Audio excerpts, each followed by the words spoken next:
My science helper Madigan and I have a super powerful magnet. Take a closer look at it. This is called a neodymium magnet. Very powerful. Magnets create a magnetic field, which is an invisible force. This force attracts metals such as steel and nickel. I have a hammer in front of me. You think we're going to build something, Madigan?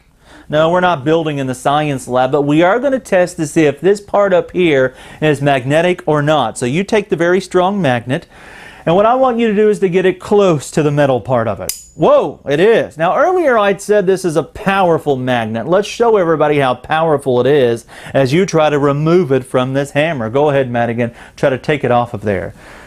Is it difficult? It is, isn't it? Take a look at that. This neodymium magnet is very hard to remove from the end of this hammer. Here we have to put some muscle into it, right? Ugh, there we go. We got it off there. When it comes to a magnet, there's a north pole and a south pole. Which poles attract to each other? Opposite. Give me 5.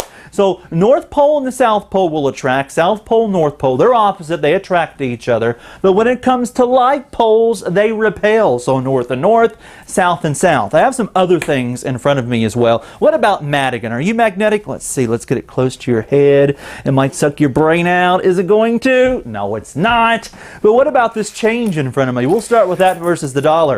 You take the magnet, and what do you think? What's your hypothesis is the change? We have some quarters here, pennies, all here. Are they magnetic? What do you think? No. No? Okay, go ahead. They're not, are they? Not at all. What about this dollar bill?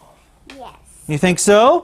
We know that when you go to the register, for some reason, it attracts to it, right? No matter how much you make, sometimes you want to spend it.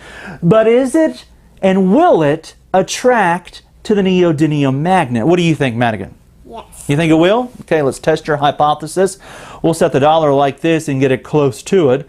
And take a look at that. Yes, the American $1 bill is magnetic. So why is it magnetic? Is it because there's a strip in it? A magnetic strip? Nope. Let's switch it over and show you the other end.